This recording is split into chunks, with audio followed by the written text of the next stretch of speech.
Halo Sobat Quran yang terkasih, kembali lagi bersama saya Pastor Yos Fernandes Mamatus dalam Renungan Harian Rabu 14 September 2022. Apa kabar? Saya berharap Anda semua tetap dalam keadaan baik, sehat, dan tetap semangat. Bapak Ibu, Saudara-saudari yang terkasih, hari ini merupakan pesta salib suci. Mari kita siapkan hati dan pikiran kita untuk bersama-sama mendengarkan dan merenungkan sabda Tuhan. Mari kita tanda diri kita dengan tanda kemenangan Kristus dalam nama Bapa dan Putra dan Roh Kudus. Amin. Tuhan bersamamu dan bersama rohmu. Inilah Injil suci menurut Yohanes. Dimuliakanlah Tuhan. Dalam percakapannya dengan Nikodemus, Yesus berkata, "Tidak ada seorang pun yang telah naik ke surga selain Dia yang telah turun dari surga, yaitu Anak Manusia. Dan sama seperti Musa meninggikan ular di padang gurun, demikian juga Anak Manusia harus ditinggikan, supaya setiap orang yang percaya kepadanya beroleh hidup yang kekal. Karena begitu besar kasih Allah akan dunia ini, sehingga Ia telah mengaruniakan anaknya yang tunggal, supaya setiap orang yang percaya kepadanya tidak binasa, melainkan beroleh hidup yang kekal. Sebab Allah mengutus anaknya ke dalam dunia, bukan untuk menghakimi dunia, melainkan untuk menyelamatkannya." Demikianlah sabda Tuhan. Terpujilah Kristus. Sahabat Quran yang terkasih, Anda tentunya pernah mendengar suatu ungkapan yang lucu, tapi gimana ya, kesannya konyol sih. Tapi kalau dipikir-pikir, maknanya cukup mengena, cukup dalam, dan saya rasa itu tepat adanya. Yaitu ungkapannya seperti ini: kalau cinta sudah melekat, tai kucing terasa coklat. Ini mau mengatakan bahwa kalau seseorang sudah mencintai, sudah sangat mencintai, maka dia akan melakukan apapun demi orang yang dicintainya. Hal yang buruk pun akan terlihat baik, hal yang tidak baik akan terlihat baik adanya, karena orang mencintai. Nah, kemudian selanjutnya adalah muncul ungkapan cinta itu buta. Ya, karena orang mencintai maka dia tidak bisa melihat lagi hal-hal yang kurang, hal-hal yang tidak baik, hal-hal negatif yang ada pada diri orang yang dicintainya. Yaitu ungkapan-ungkapan yang sungguh-sungguh mau mengatakan bahwa cinta itu punya daya, cinta itu punya kekuatan yang membuat seseorang tak berdaya ketika berhadapan dengannya. Bapak Ibu, saudara-saudari yang terkasih, berbicara dengan daya kekuatan cinta, kita hari ini diingatkan bahwa cinta yang luar biasa, cinta yang berdaya guna, yang memberikan dampak luar biasa bagi kita adalah cinta Allah, kasih Allah. Cinta dan kasih Allah kepada kita itu memiliki daya yang luar biasa.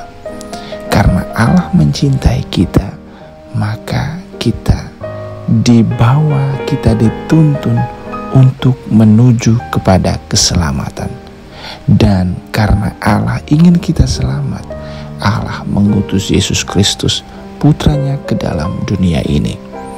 Dalam Injil kita mendengarkan secara jelas Yohanes mengatakan bahwa begitu besar kasih Allah sehingga Ia mengutus putranya yang tunggal ke dalam dunia ini. Jadi Yesus Kristus, kehadiran Yesus Kristus itu menunjukkan kepada kita, menyatakan kepada kita, menegaskan kepada kita bahwa Allah mencintai kita. Karena cinta yang begitu besar, Allah tidak menyayangkan putranya yang tunggal untuk turun ke dunia, bahkan untuk wafat di kayu salib. Itu karena Allah mencintai. Karena Allah mencintai, Allah tidak memperhitungkan segala dosa, kesalahan, kejahatan, perbuatan-perbuatan buruk yang kita lakukan.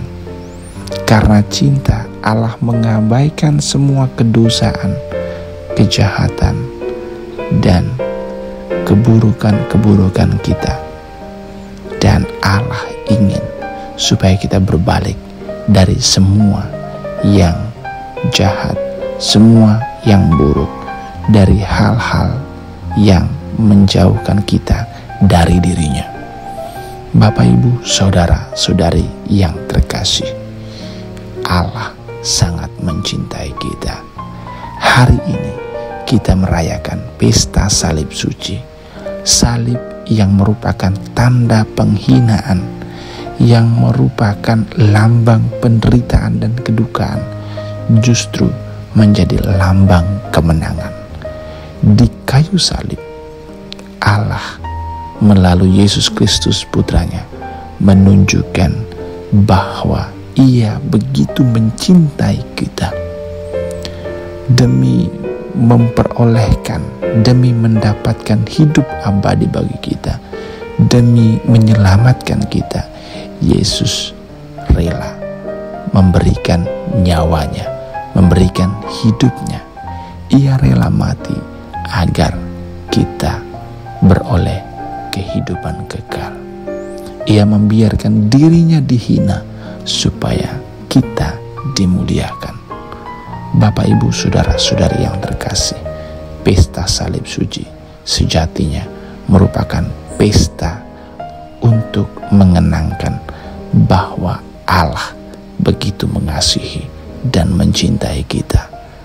Dan ketika kita sadar, ketika kita tahu bahwa Allah itu mengasihi dan mencintai kita, maka sekarang kita perlu mengambil sikap, kita perlu menentukan sikap tentang bagaimana mestinya kita membalas kasih Allah yang begitu besar kepada kita. Allah tentu tidak mengharapkan balasan dari kita. Allah akan tetap dan selalu mencintai kita meskipun kita kerap kali jauh darinya, kerap kali membuat dirinya terluka, membuat dirinya sakit hati. Bapak, Ibu, saudara-saudari yang terkasih, kita mengasihi, kita membalas kasih Allah bukan karena Allah membutuhkan balasan, tetapi itu adalah salah satu cara ungkapan syukur kita kepada Dia yang sudah lebih dahulu mencintai kita. Membalas kasih Allah adalah penting bagi keselamatan kita, karena sejatinya keselamatan adalah sebuah tawaran yang membutuhkan kerjasama dari kita, perlu keterbukaan hati dari kita, perlu tanggapan dari kita.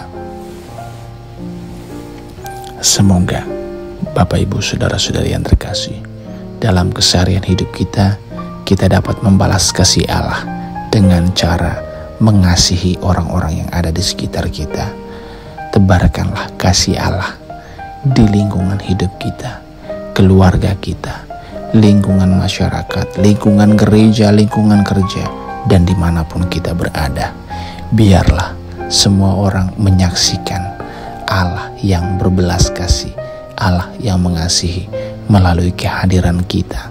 Sebagaimana Kristus hadir untuk menampakkan, untuk menunjukkan kasih Allah yang begitu besar kepada kita, maka biarkanlah kehadiran kita di tengah dunia menjadi tanda kehadiran Allah yang mengasihi dan mencintai umatnya. Shalom, Tuhan Yesus memberkati. Dalam nama Bapa dan Putra dan Roh Kudus. Amin.